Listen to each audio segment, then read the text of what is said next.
Grabe, ang init-init! Sobrang init ngayong araw na to. Ano ba naman yan? Ang taas ng araw, guys, no? Magandang, grabe, gabi na pala. Itapon ko na.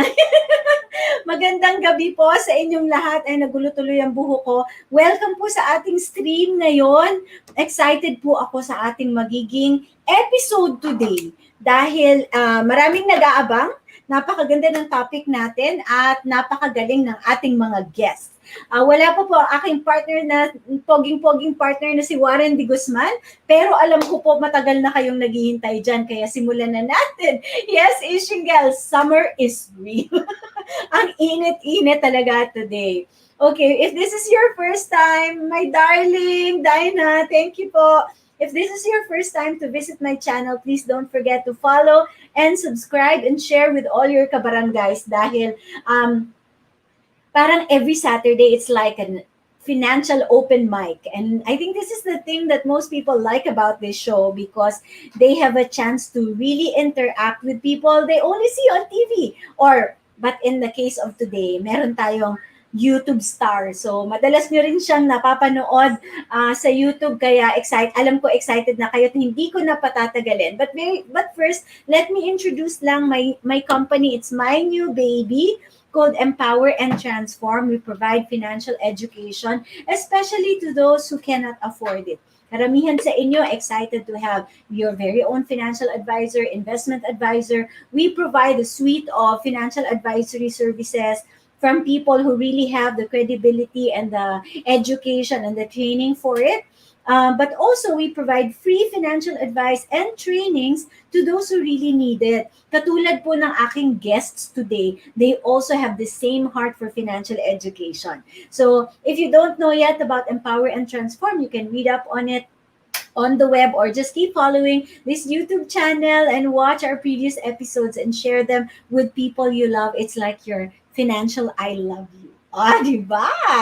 Charot-charotan lang talaga tayo dito. Bago ko po paakyatin ang aking nandito na ang aking partner, akyat na po ang aking poging-poging partner na si Warren D. Guzman. Hi, Salve. Partner, saan ka nagpunta? Hello, Saan hello. ka gumala? Hindi, may ano lang kasi, I May had to, report pa. no, I had to attend to some personal business lang with the family. But yeah, I'm here now, so let's go. Yay! Game partner. I hope everything's okay. Alam mo naman, andito lang tayo lagi. Oh wow, Kumbo Europe just joined. Shout out po. Ako si Kevin Kersey, Kuya DBC. Maraming salamat. Ay nako, si Aris Baloran. Marami na naman siyang minayin kanina, Warren. Ganun. Yung ating taga-kanta kahapon, kumanta din kasi kanina, nag-mine na naman siya. Carla is here. Yung mga classmate natin pag umaga. Uy, si Faith nandito. Hi, Faith. Rawr! Ganon. I'm so happy you guys are here. You know, young people are now very interested in learning how to save and invest money. Lalo na si Faith kanina, marami siyang very thoughtful questions about investing. Shout out ka naman, partner. Oh, si Ron nandito. Tapusin ko lang to ha. Charity, my dearest love, ang aking kapatid ay nandito, si Robin, si Aris, Sunkissed, at ang poging-poging si Arfi. Okay, ikaw naman shout out sa Facebook and YouTube, please. Tignan natin yung mga guests natin. Shoutout pala sa kaibigan ko si Ryan. Happy birthday, pare. I hope you're watching. Tsaka kay Tom. Hi, Tom. Kamusta? Nako, sino ba itong mga to? Nakita ko, si Winifredo from Austria. Hello! Parang may mga bago tayong classmate. Oo nga, di ba? Lumalawak ang ating coverage. Ito si B. Batino. Hello, all the way from Dubai. Kamusta kayo? Thanks for coming on the show, watching with us every Saturday. Nako, gawin nyo ng happy pa yan. Yes. Ay, marami silang taga-Dubai dito. Si Elu nandyan na rin. Nandiyan na rin si MC. Wow. Hi, MC. Ayan na naman. Perfect attendance. Diba? Ang dami. Si Orlando, Austria. Good evening po. Good evening. Oh, this is one of our top fans on Facebook, Tens Taeza. Yeah, and then we have Palanog from Dubai also, and from the very far away place of Pasig. Ayun. Ayan, si Tom. Hi, Tom. Ayan. Yeah. Oh, nabati ko na si Paring Ray. Yes, pero special shout out sa aking gym buddy, si Maria Dolores Dulay, Lola Dali for short. Hanggang ngayon, 1 hour siya everyday sumasayaw sa bahay niya. Ayan, and she really watches every Saturday. And of course, Aris Baloran is here. So let's go straight to our guests, Warren, so they have more time to discuss their topics. Sige. I think you are introducing our first I will guest. introduce our first guest, okay? Before I step away for a bit from the show. Ayan, si Mr. Vincent Rapisora, founder of SADP, a social enterprise that provides financial literacy trainings to low-income OFWs in 15 countries. He also teaches in my alma mater, Ateneo de Manila. So what a great advocacy, financial literacy. We share it here on the show. Please come on up. All right! Hello, hi Vince. Hello, Warren, at saka hello, Salven. Naloka ako sa buhok ni Warren, ang haba. Hindi ako sanay. Siyempre, pandemya, yan daw ang bagong look niya. Pandemic hair, yeah. Correct, yeah. All right. So, Vince, we asked you to come here because a lot of people have been following your vlogs, your videos, and what you're doing. Really talking to and educating a lot of Filipinos all over the world. And one of the hottest investment instruments last year was Pag-Ibig Mp2. And I know you've been doing a lot of reports and vlogs about this. The question that a lot of people is now asking, is it still okay to invest in MP2 now? Yan, okay. So is my 5 minutes running? Yes, your 5 minutes is running.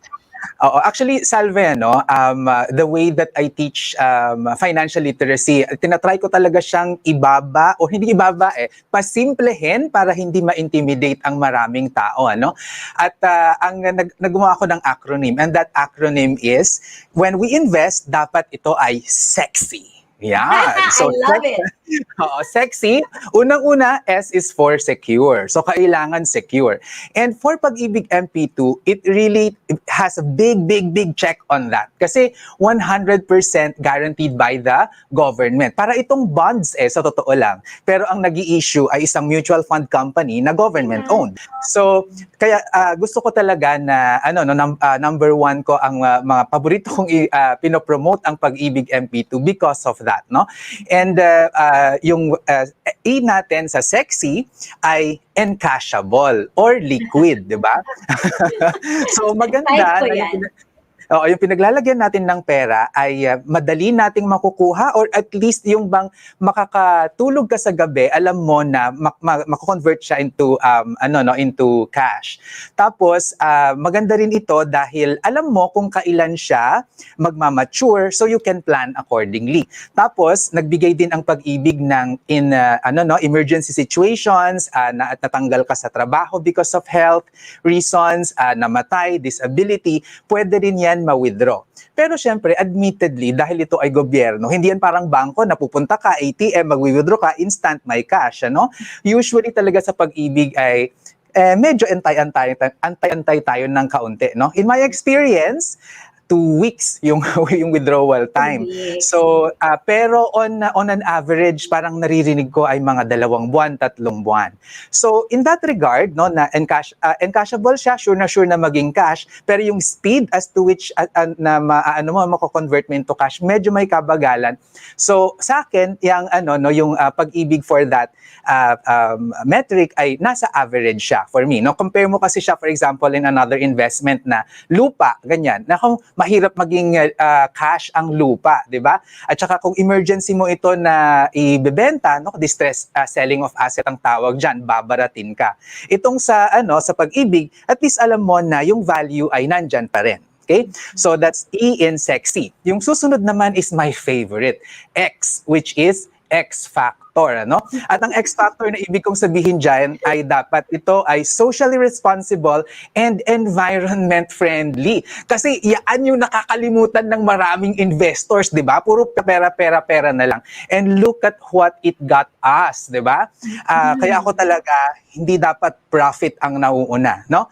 Ang dito sa aking framework, sex ang mauuna. Security and cashable. Tapos dapat X na mayroon tayong social and environmental responsibility bago pa yung Y.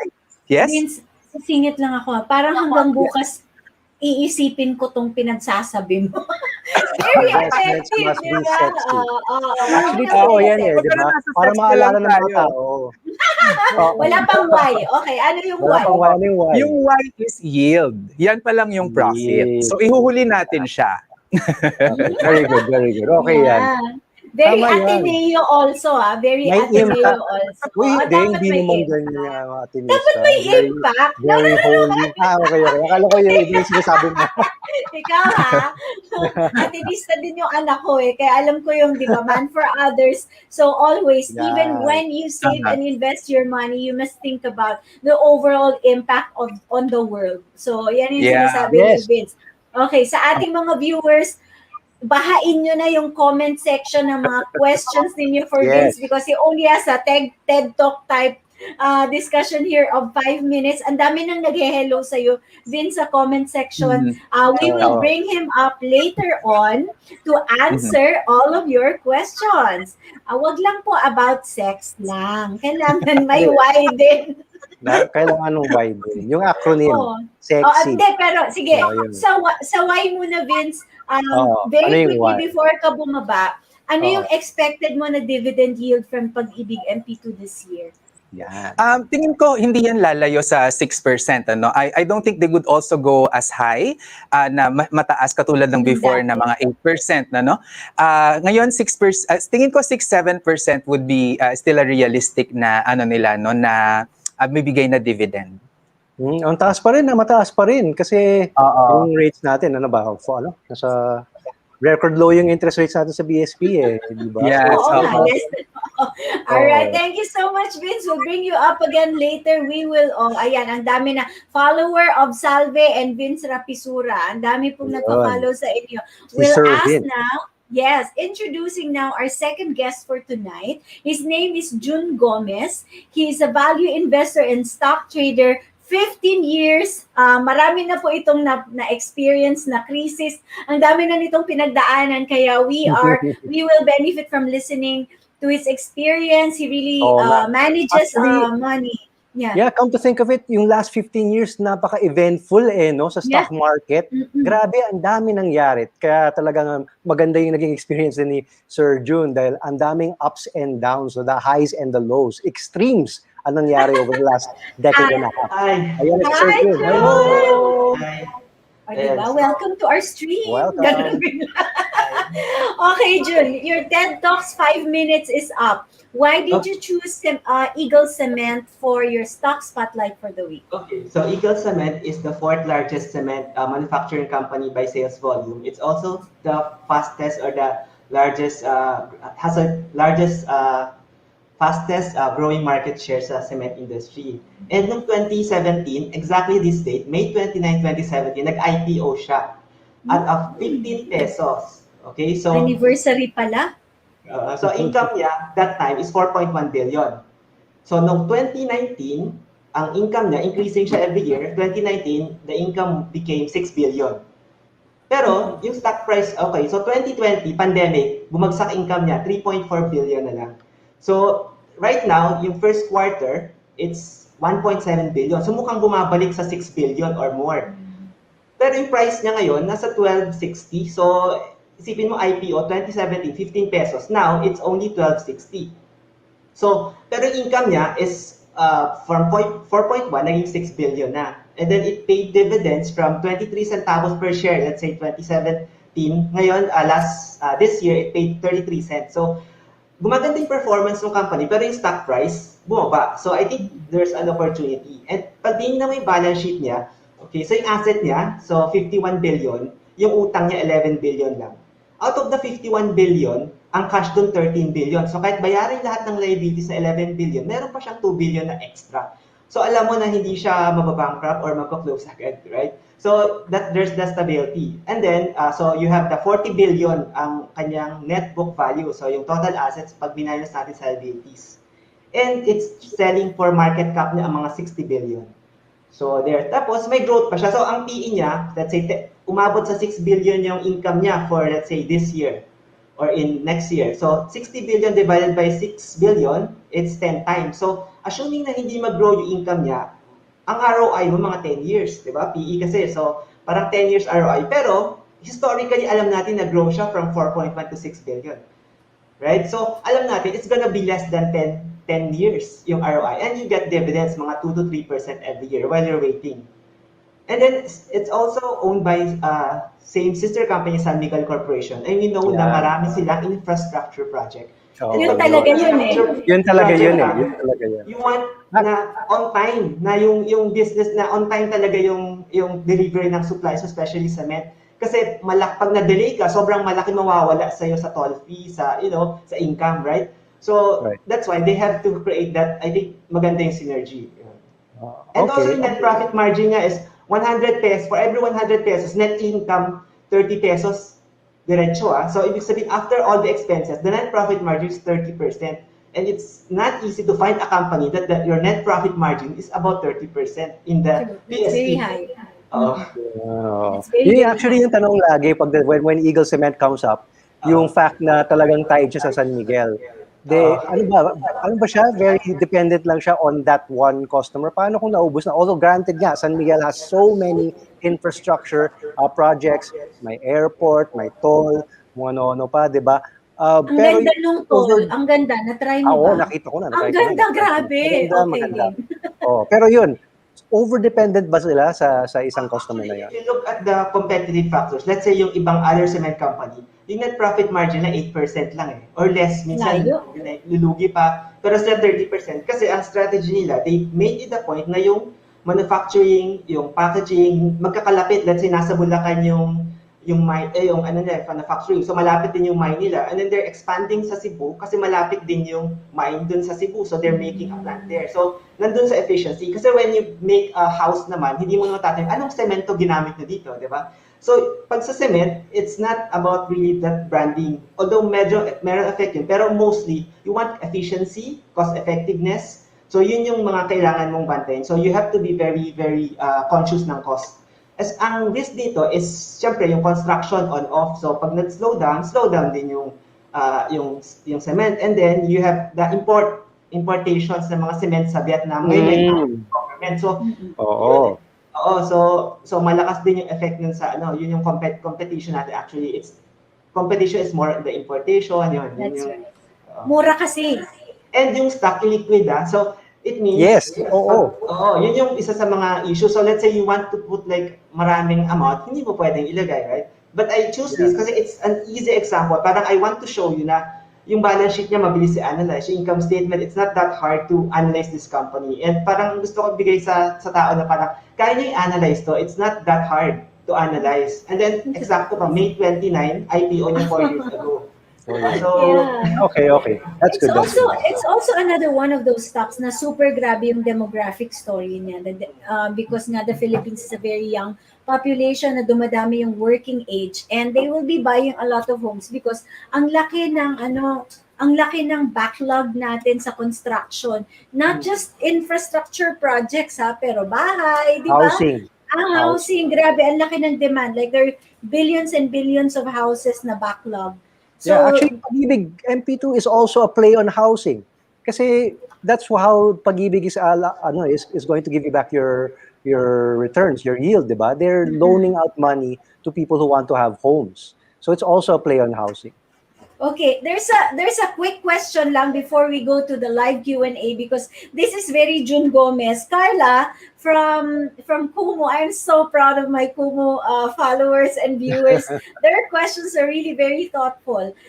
Sabi niya, 30% net profit. How about gross profit margin? How much is it? I think it's higher. You can check the financials. So, hindi ko tingnan kasi nalakihan na ako sa 30% na net profit margin. Usually kasi gross profit ng 70%. Mas malaki pa. 30%. Oo. Yes, oo. Mas malaki pa din ba?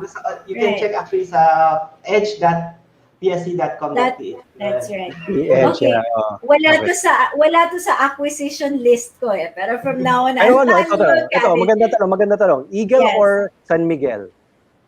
I think for me, mas mabilis intindihin si Eagle for me. Tsaka hindi naman ganun kalaking funds ko. Pero if I have billions, hindi ko pwede siya ilagay sa Eagle kasi hindi ko naman pwede buy up lahat yung stock, di ba? So depends. Kung maliit fund ko, I'll go with Eagle first. Pero kung billions, let's say fund manager ako, San Miguel is also okay. Very good question. I probably might think about it. Shout out po sa Classroom Fam. Nandito, market share of Eagle versus Holcim. Iniisip ko din sa ranking sa market share, pang ilan? I think fourth ngayon si San Miguel sa sales volume. Pero they're catching up kasi they're expanding the Bulacan plant. They're doing sa Cebu plant na 2 million metric tons additional. So ngayon, 7.1 million metric tons. So gagawin nilang 8.6 million metric tons. So 7.1 million metric tons, 180 million bags of cement. So isang cement, 40 kilos. So isang bag. Pero yung cement, medyo so far, hindi masyadong encouraging yung performance sa stock market. Yung Cemex, di ba? Medyo rin yun Naging disappointing din yun.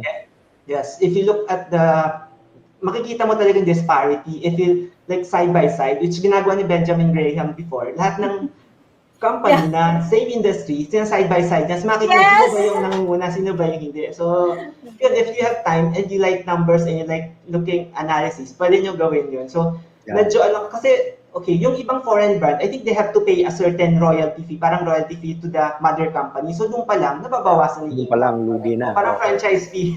Diba? Sa kanila kasi sarili, that's locally made So, much better, kumbaga, yung margin. So, kayang-kaya labanan yung foreign. That's amazing. I think we have sige, iaakyat natin si Vince because ang daming questions Pag-Ibig Mp2. Let's go. Hello ulit. Welcome back, Vince. And I think let's go straight, Warren, to babalikan ko muna yung mga unang questions on merong Pag-Ibig ang dami pong Mp2 investors. Ayan, Good evening po. At merong comment na, no to VUL ito.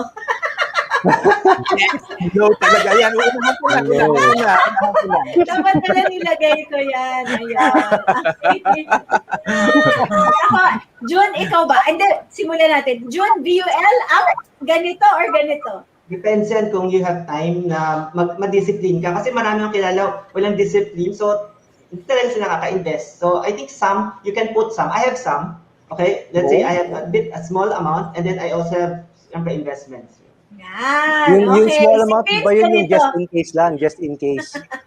Kaya yan. Si Just in Vince case ganyan pumutok. Hindi, down Okay. talaga yan sa akin. Down talaga. Diretso. Yung sinasabi ni June no, na parang wala kasing time yung iba, ganyan. Actually sa akin ngayon, yung kasing investing is a life skill na dapat nating alam. So dapat may time tayo dyan, di ba? At aralin natin. Tama, tama. Yes. So, Alright, yun. sige.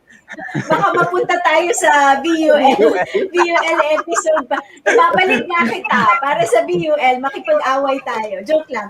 Yes. Ready ako Okay. dyan. Sanay na ako sa mga batters. Naubo ako, wala po akong COVID, guys. Anong ibig sabihin ng annually sa MP2? Meaning ba nun, pwede makuha ang dividend after a year? Yung sa MP2, mamimili ka eh. Pwede mong makuha at the end ng 5-year term o kaya pwedeng annual. So kapag annual mo kinuha, didirekto na yan na magiging withdrawable sa'yo. Pero ako ang ginagawa ko talaga ay yung 5 years para magko-compound siya. Yan, compounding. The power of compounding. Iwan mo lang Yes. doon. True. Shout out lang ako sa aking friends. Yan, ang dami nagko-comment also on Kumu. Mag-BTID na lang daw. You can open multiple accounts. Shout out po Fritz Mix, my boss. Andito na po sila lahat sumugod. Lay. And sorry, kailangan ko lang talaga to. Dynamite Beauty, nandito pa rin. Hindi ko nga alam nasa Facebook siya, nasa YouTube, nasa Kumu. Ganun na tayo kamahal. Ayan. Alright. Victoria ba? Tapos, Victoria? Ayan. Yeah. Hi Vince, OFW here. Pwede ba akong mag-invest sa MP2 ng isang bagsak? Halimbawa 200,000 instead of monthly contribution? Oo. Actually, lagi yung tinatanong sa akin, pero wala namang, dahil siguro sanay na yung pag-ibig natin na regular ay every month tayong kinakaltasan, every month na naghuhulog. Pero sa Pag-Ibig Mp2, you treat it like a bank account. Anytime that you want to deposit, ay pupwede. Wala ring limit sa kung magkano. So kung meron, actually, ang pinaka-matindi kong na-convince, I was in Bahrain. Nag-talk ako doon, tapos sinabi ko Mp2. Naglagay siya kinabukasan sa embahada, 20 million sa Pag-Ibig Mp2. Sabi ko, tulungan naman ako dyan. Grabe. Sabi ko, dapat na umisyon ko sa Pag-Ibig niyan di ba? Dapat nang umisyon ka. Oo. Tapos yung yung 10 million nun, lagay mo sa BUL. Charot lang. Joke. Okay. Pero actually, maganda yung yung sa tanong niya, if you put it all at the start, mas malaki yung yung compounding power niya, 'di ba? So because you start with a large sum, 'di ba? Yes, So pwede yan, maganda yan. Yung 20M, grabe, lalaki yung pera niya. Kasi nag-start siya with 20M. O yun. Next question. Every following year po, ang dividend ng Pag-Ibig Savings and MP2. This one na lang. Sorry. Gordon, can you do this one instead? Sure. From Trike. May issue ang Pag-Ibig sa mga loan release nila. Rani Ru, hi! Hindi maayos ang pagpapadala nila ng billing sa mga remitting agencies, kaya nape-penalty ang mga member. Nako. Ilang mga member ba ang penalty sa loans? Yung penalties ba nila mapupunta din sa dividend? Ay, nako. Hindi ako sure dyan. Tanungin natin. Nakaka-konsyensya daw mag-invest kung yun. Sana ayusin ang Pag-Ibig ang billing system para wala nang penalty na member. Okay, what do you think, Vince? Yeah, oo. No, ako really, I've learned about Islamic finance noong 2017. So ako, I also own a financing company and we converted our operations to Islamic finance. Why I say that is because tama yung sinasabi nung nagtatanong na hindi dapat tayo yumayaman dahil sa misery ng ibang tao. And penalizing them is na hindi nila kagagawan is unjust and oppressive. So hindi tama dapat 'yon. So papacheck siguro natin kay June yung FS ng Pag-Ibig para malaman kung nadi-dividend ba yung mga ilang porsyento ng income yung penalties. Emailing to you, June. Emailing to you. Ayan. Wait lang. VUL agents left the group daw. BL agents left the group. Sir, Nako, tanong alam, lang po. singitan ko lang yun ha. Actually, nag-launch na ako ng online training for insurance agents. So everyone's welcome, walang charge yan para maintindihan din ng mga insurance agents ng VUL where I'm coming from. Yeah. Okay. Nako, shout out po ulit ako kay Rami Rumataro. Such a great Dami singer. tanong. Okay, He's teka, in ito the mga stream. He's in the stream right now. Okay, question pa. tanong ni Grace. Tanong lang po, ano to? Wala Pinagkaiba yung hulog sa pinagkaiba. company versus Hulog MP2. sa company versus MP2. Okay, medyo nano tayo sa spelling. Sorry.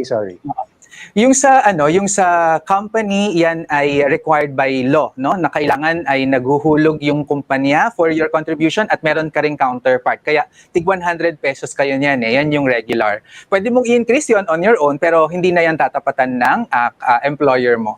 Yung MP2 is purely voluntary. So ikaw mismo yung mag-open yan ng account. Pero pwede mo rin kausapin yung employer mo at sabihin mo na automatically magdeduct ka ng ganitong amount at ilagay mo doon sa aking MP2 account. So, yun yung major difference. Tapos by memo ng Pag-Ibig, laging mas mataas yung dividend ng MP2 kaysa sa P1 or the regular savings. Yes. I-add-on ko lang doon, you have to make sure that your company is ready to do the auto-debit. Kasi kung hindi nila pwedeng gawin yon, kayo pa rin yung maghuhulog ng sa MP2. Yun nga. And which leads me to my question that some people are finding it difficult to transact with Pag-Ibig. Yun lang. But anong feedback mo dun, Vince? Is there, are they doing something to improve that? Accessibility din kasi is important eh. Oo. They're doing something about it. Kaya lang talagang ang laki ng ng difference ng government-owned and controlled corporation versus the private sector. Ako talagang tinanggap ko 'yon na medyo ito matagal, may documentary requirements. Oo. Ayun. And if you want fast fast remittance, actually yung financing company namin nag-plug na, di ba? Ay, collection agent ng Pag-Ibig. Okay lang 'yan. Okay lang. So you can actually, if you go to Vince Rapisura, yung sa Facebook Messenger, may chatbot. If you type Pag-Ibig, lalabas yung chatbot and online pwede na mag-transfer and we can track it for you. Ayun. Oh, wait, may nagsha-shout out kay June Gomez. Kay June. Si Krishna Alejandrino. Hello daw, sabi ni hands pa dito. Krishna. Diba? Ito magandang tanong for June. From a A-REIT. wise OFW. A-REIT versus MP2. What is your verdict on that, June? Depends. Kasi ang MP2 din mas stable, mas fixed. Ang A-REIT mas I think you have more upside. Pero yung yung yield mo mas hindi stable. So depends on your knowledge. Kasi every A-REIT meron siyang mga assets. So syempre important kung ano yung assets niya. So you have to analyze those things. Compared sa MP2 na you really walang masyadong analysis eh. Diba? Sa A-REIT, you have to, not all A-REITs are created equal. That's right. Kasi depende sa underlying investment. Depende. Underlying asset. Pero ang dami na rin ibang real estate investment, lalabas na rin yung sa Robinsons, malapit na rin. Yes. Diba? Na-approve na ba? Choice. Nag-apply pa lang or na-approve Nag-apply, na sila? nag-apply. I can't remember. Kaka-apply na lang pa lang nila. Application. Okay, so that's another one that's coming up, hopefully to be floated this year, no? Meron pang may comment sa baba. Ay, wait, sorry. Ayun, Pera versus MP2. Government versus government. Although yung ibang pera, yung Magkaiba ibang sila fund eh. managers, mga private din yung diyan sa pera di ba? Actually, Yung they're video not pa lang yata yung comparable. meron Oo, they're not really comparable. They're not of the same nature. Oo. Kasi ang dami mong pwedeng paglagyan sa pera, di ba, na choices. Tama. Although But parang kulang pa lang parang wala pa nagda-launch Alam ko yung video BPI Meron pa lang. Meron na, pero konti lang. The problem with the Konti Pera lang. Bill, this was, the concept for this was started 20 years ago. Mga baby pa kami niyan. Elementary pa lang ako noon. Wala pa tayo nun. Ayan, but ang tagal talaga ng uptake niya because the administrators don't want to take it on because it's too expensive to administer And the returns for people, 100,000 lang per account. Kung Yeah. OFW ka, 200,000, eh, ano yun? Sayang naman. Yun. Pero, yun lang, ang habol mo talaga doon is the tax, the tax Tax-free. break. Because Mm. hindi ka itatax so long as long-term yung pera mo. So, kung nagpas ng 5 years, itatax ka lang pag in-out mo na. So, syempre, the compounding is higher because there's no taxation. So, yun lang ang habol mo talaga. But it's too little. For me, it's too small. You can take advantage of it. You can take advantage of it. Tapos, mag-invest ka pa rin outside of it because definitely it won't be enough to fund your retirement. Baka nga pangkasal lang ni Jun, hindi pa kasya yung 100,000, di ba? Ang liit Maglagay ka pa rin ng 20M sa MP2. Yeah. So a mix of all of those little things can actually improve your overall return. I'd like to ask June. You've been investing in the Philippine stock exchange, Philippine stock market for 15 years. What was your what is the stock that has given you the biggest return over this period, and how much was it? I think mostly kasi I just buy and sell, maybe 1 to 3 years. So, yung 2008, I think I bought a lot. And then 2009, I think the things that I bought, up siya double eh. So, that's just like one of the best years. So, yun. But there's always after the financial crisis. Ito sasabihin ko lang, his best year was when people were bailing out. Yeah. Kasi Actually, in 2008, people were so scared. I was working then for Inquirer.net and I was on my laptop morning till evening managing the fears of people because people thought after Lehman went down, the stock market is dead. And I can just imagine Jun Gomez buying furiously. Siguro naman, June, I was down, pero I saw it more on like parang ano ba yung pwedeng bilhin, and then whatever little cash you have, you use it, di ba? Parang naka-all in ako doon. Tapos sabi ko sa friends ko, bili kayo in 5 years, I think it will double yun. Parang more or less, there's a big chance na in 5 years, double kung double, so 20% a year, not bad na rin. Pero I was surprised that 1 year, nag-double na siya. Ayun. So I'm sure over the last weeks, bumibili ka, no, June? Last Thursday. Kumita siya after the MSCI rebalancing. Kumita ka na, no? Nag-shopping. Ilan ang kinita mo after the MSCI rebalancing? I think MSCI, for all those like mga baguhan sa stock market, this presents an opportunity talaga to like look into the stock. Kasi pag MSCI, pag tinanggal ka sa MSCI, yung stocks mo, kahit maganda yan, tatanggalin nila yan. So, bebentahan nila yan. So, like mga foreigners, wala silang pakialam kung maganda ba o pangit company. Basta sabi ng MSCI, tanggal. So, doon ka maghanap ngayon, doon ka bibili ng murang stocks. Yun. So, every year, I think twice ba? So, meron kang chance lagi. Yun. Every year. No? So, bumili ka na yung tatlo, di ba? Tatlo. Mega World, Pure Gold, Quick and easy. Power. Quick and easy. Yan, very good. Okay, balik muna tayo sa MP2. Nagsiselos na yung mga fans ni Vince. Pwede po ba i-cut short yung 5-year lock-in period sa MP2?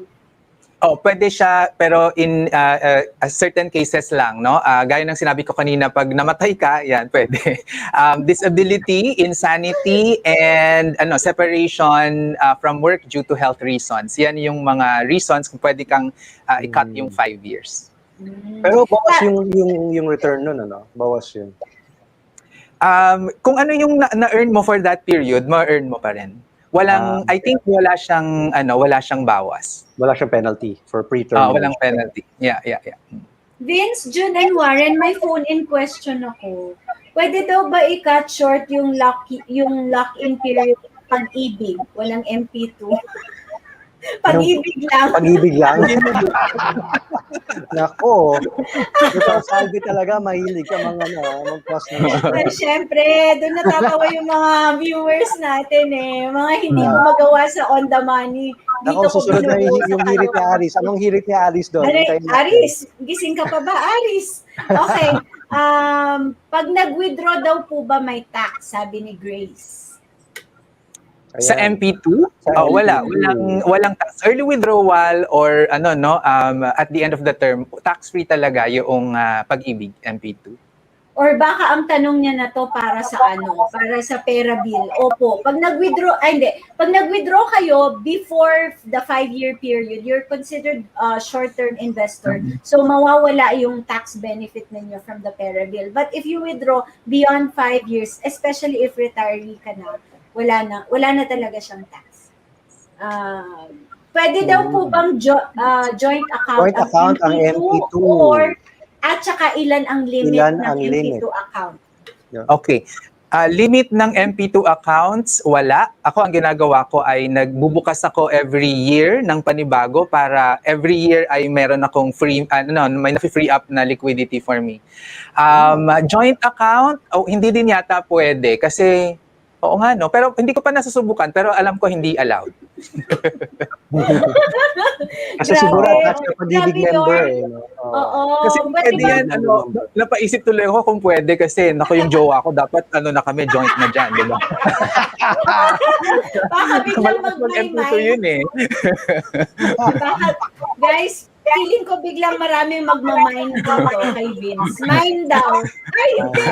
May nag-mine kay June.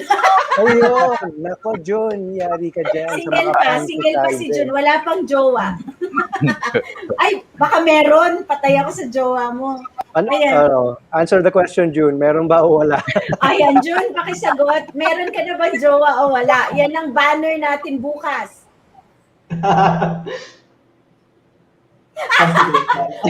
Oh my God. Parang ganun yata, ganun organic ba yan?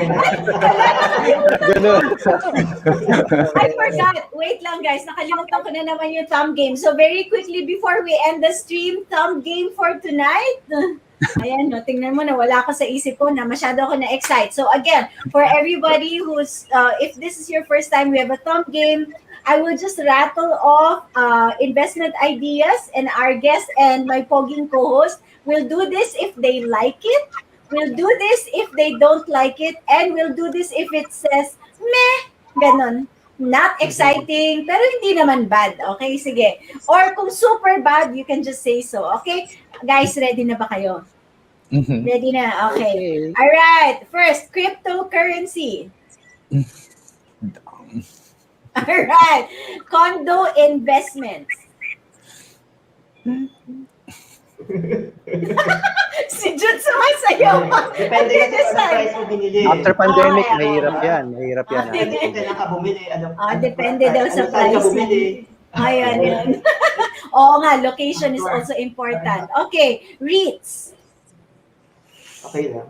Okay, REITs in general. Okay, jewelry. Okay lang. Basta you like to wear it, ha? Ang investment ba yan? Ano, may explanation ako kanina, di ba? Okay, sige, game. Go, Jun. Go, Jun. Go. Buy jewelry, it goes up. Let's say gold jewelry. You sell it, you make money. You give to your wife is happy. And then if jewelry goes down, you directly give the jewelry to your wife is also happy. Okay. Wag lang sa wag lang sa number 2. Yun, your wife will not be happy. Patay ka doon. Patay. So I think kung investment siya, hindi siya talaga investment. It's more on parang gusto mo siya and then you're investing also. Okay. Parang it's not for the money talaga. Extra lang. Your fun Okay. fund. Your happy Okay. fund. Paintings. Ganun din, like jewelry. Depends if you like it or not. Otherwise, it's not an investment talaga. Naku, Si nanonood ako Vince, yung bakit yung sa mabilis? nakita ko yung fake paintings na documentary sa Netflix, nakakatakot. Yung mga fake forgeries. Kaya dapat it's documented. Oo. Vince, bakit ganun? Bakit quick explanation? Kasi sa akin talaga, ang lakas talaga ng social and environmental sa akin ngayon. And parang yung value ng painting, hindi ko siya mag-gets. Bakit? Ganun. So it's something that I don't understand. So for me, it's a no. Yeah, okay. So this is where personal preference talaga comes in. Yeah. Because there are a lot of people naman na into culture, and that's part of our humanity. So that's their value. That's the value to them. Oh, ayan. Rico I got Hison, yeah. educated with that. Rico Hison is a very very happy investor in paintings. Pero mahal ang upkeep noon, and price discovery is difficult. Diba? Parang it's difficult to sell it at this price kasi where do you go to find ano ba talaga yung value nito? Mahirap siya. Limited ang market. And also not very liquid. ABS-CBN? Stock. ABS-CBN stock. Wala ako dito Bias ganyan. ako. Alright. Meralco. Okay, Megawide. Alright. Annie. Lagot kayo, kaibigan ko si Tony. Joke lang. Apex Mining. Kahit naman ako kaibigan ko, hindi rin ako affected. Apex. Okay. Cemex. Mura actually siya. Diagonal na si Jun. May buyout pa. Pag actually Buyout, yun I think it. Yeah. Philinvest. Alright. Okay, GT Cap. Yes? Yes. Okay, good value pa. Holcim. Ay, Jun, can you say short-term or long-term trade? Holcim. Okay lang. Okay, sige. Last earnings was really good. Okay. LT Group. Ang bilis. Okay, and last, Manila Mining Corp. Okay, thank you guys. Maraming salamat. Any final words from Vince? Ako, pag sa investing talaga, you always, parang Miss Universe ang aking sabihin ngayon, you have to always start with a purpose. Kasi yung purpose ay, sinusundan lang ng investment yung purpose mo, hindi po yan para pera parate. So kailangan linawin mo ano ba yung gusto mo sa buhay, ano yung pagkakakilala mo sa iyo sa sarili mo, what makes you happy, and your investment decisions will be linked to that dapat. Galing. Very good advice. Very good. Also, time horizon, di ba? Depende dun sa purpose mo. Fantastic. Right. Thank you so much, guys. Press 1 if you want me to invite again Vince Rapisura to the stream. Parang pwede ko po ba siyang ipabidding? Pabidding po natin si Vince Rapisura. Ang dami pong nag-press 1 sa Kumu. Okay, asan po yung ating YouTube and Facebook viewers?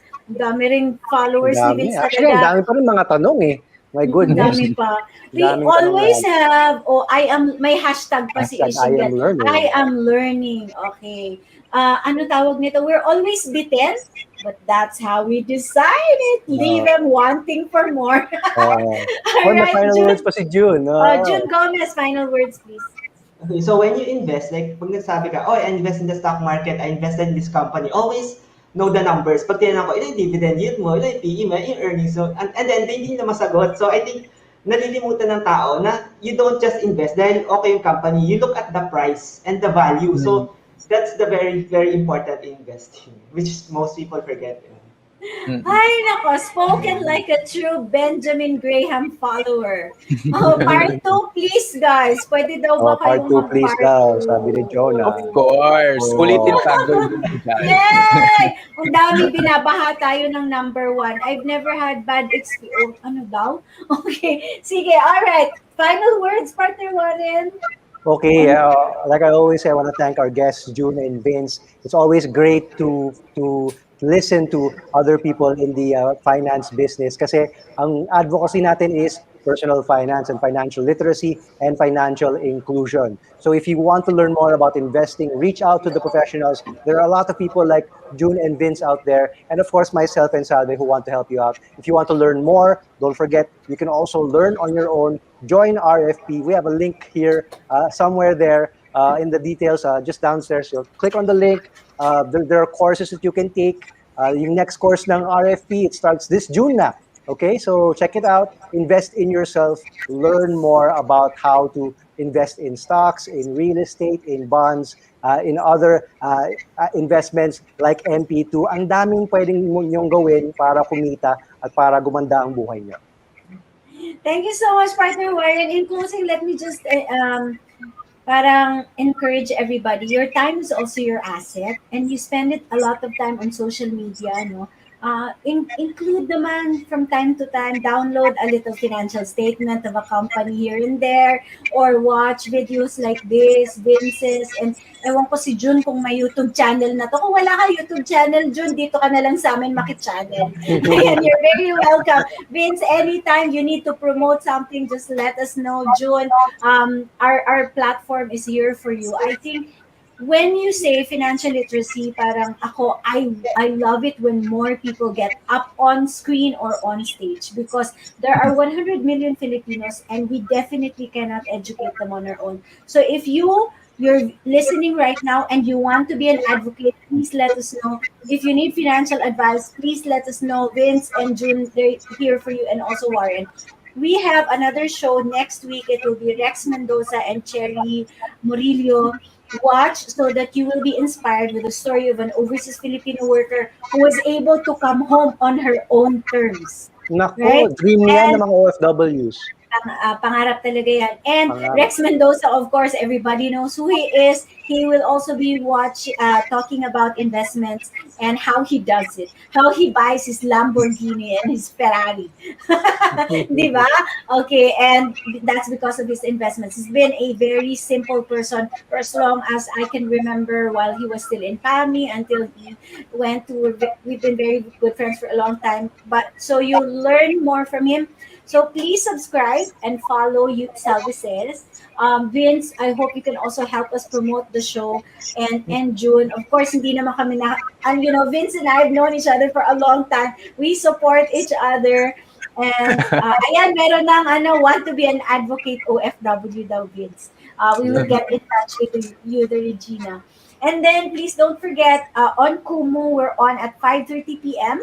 every Friday, talking about talking to overseas Filipino workers. Bin, sana mag-guest ka rin doon in June, because the overseas Filipino workers, we give them free advice on how to come home on their own terms. And then Perang YOLO, 4 to 6 p.m. every Saturday on Kumu, also talking to young people naman tungkol sa mga financial hugot nila. And I also stream on Kumu every morning, 6 to 7 and 10 to 11:30, just studying business news and finance with everybody who wants to listen. So thank you everyone for watching. Please don't forget, your life, your money, your life, it's your choice what to do with it. Maraming salamat. Bye everyone. Thanks, guys. Thanks, Bye. Vince. Thanks, June. Thank you.